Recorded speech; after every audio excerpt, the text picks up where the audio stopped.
আসসালামু আলাইকুম ওয়া রাহমাতুল্লাহি ওয়া বারাকাতুহু। সুপ্রিয় দর্শক, আজকে আমরা যে বিষয়টি নিয়ে আলোচনা করব সেটি হলো আপনার সওয়াব, ইসালে সওয়াব অর্থাৎ মৃত ব্যক্তির জন্য কোন সওয়াব রেসানি করা, সওয়াব পাঠানো এর সঠিক পদ্ধতি কি এবং ভুল পদ্ধতি কি? এ নিয়ে আমি অতি সংক্ষেপে আলোচনা করব। আমরা সবাই খেয়াল দিয়ে শোনার চেষ্টা করব ইনশাআল্লাহ। সুপ্রিয় দর্শক, ইসালে সওয়াবের বিভিন্ন পদ্ধতি হতে পারে। যেমন মৃত ব্যক্তির জন্য আপনি দোয়ার মাধ্যমেও ইসালে সওয়াব করতে পারেন।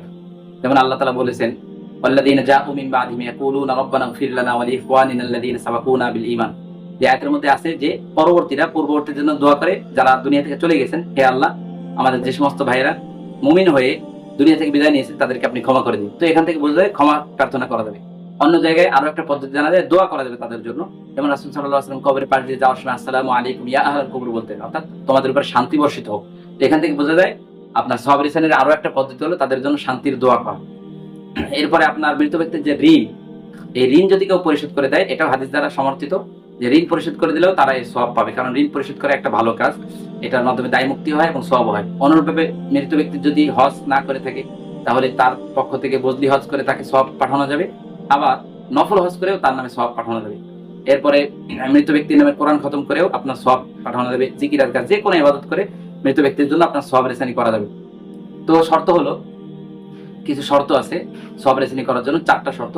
সেটা হলো, 1 নম্বর শর্ত হলো আপনার যে আমলটা করা হবে সেটা ইবাদত হতে হবে, অর্থাৎ মৃত ব্যক্তির জন্য সওয়াব পৌঁছতে গেলে সেটা ইবাদত হতে হবে। 2 নম্বর শর্ত হলো ইবাদতটা সঠিক পদ্ধতি হতে হবে, সঠিক পদ্ধতিতে ইবাদত না হলে সওয়াবটা পৌঁছাবে না। 3 নম্বর শর্ত হলো নিয়ত থাকতে হবে, অর্থাৎ আমল করার আগে নিয়ত করতে হবে অথবা আমলের পরে নিয়ত করতে হবে। আল্লাহ তাআলার কাছে দোয়া করতে হবে যে আল্লাহ তাআলা যেন এই আমলটা, এই সওয়াবটা অমুকের কাছে পৌঁছে দেন। এরপরে 4 নাম্বার যে শর্ত, সেটা হলো মৃত ব্যক্তির সওয়াব লেখার আমলনামা থাকতে হবে। অর্থাৎ সে যদি কাফির হয় তাহলে তার সওয়াব লেখার আমলনামা নাই, কারণ সওয়াব লেখার আমলনামা কেবল মুমিনদেরই আছে। মুমিনদের 2টা আমলনামা, একটা গুনাহ লেখার আমলনামা, সওয়াব লেখার আমলনামা। আর কাফিরদের একটি আমলনামা, অর্থাৎ তাদের শুধু গুনাহ লেখার আমলনামা। সুতরাং সে যদি কাফির অবস্থায় মারা যায় তাহলে তার জন্য দোয়া করা যাবে না।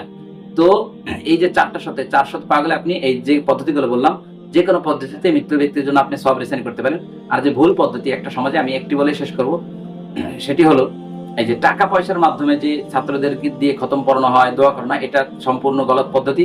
এক আল্লামা শামী রহমতুল্লাহ সহ অসংখ্য অগণিত আপনার ফিকহ ফতোয়ার কিতাবে আছে যে আপনার টাকার বিনিময়ে মৃত ব্যক্তির জন্য কোরআন খতম করা বা দোয়া করিয়ে যে টাকা দিয়ে সওয়াব রেসানি করা হয়, এতে যে ব্যক্তি খোদ পড়ে বা দোয়া করে সে নিজেই সওয়াব পায় না, তাহলে সে সওয়াব পৌঁছাবে কিভাবে? কখনোই সওয়াব হবে না। সুতরাং টাকার বিনিময়ে করা যাবে না। প্রয়োজনে আপনি নিজে পারুন খতম দিন, অথবা মানে কোরআন শরীফ ভালো না পড়তে পারলে অন্যান্য যে মাধ্যম আছে সেগুলো করুন। আর যদি আপনি কম পড়তে পারেন তাহলে আপনারা আত্মীয় স্বজনের মধ্যে ভাগ করে নিন, পাড়া ভাগ করে নিন, আপনারা নিজেরা পড়ুন। তো আমরা যে পদ্ধতিগুলো শুনলাম, ইনশাআল্লাহ এ নিয়ে বিস্তারিত আরো সামনে আলোচনা হবে। সময় স্বল্পতার কারণে আলোচনা করতে অল্পর মধ্যে আমরা শেষ করছি।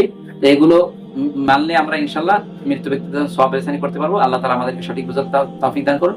ওয়া আখিরু দাওয়ানা আলহামদুলিল্লাহি রাব্বিল আলামিন।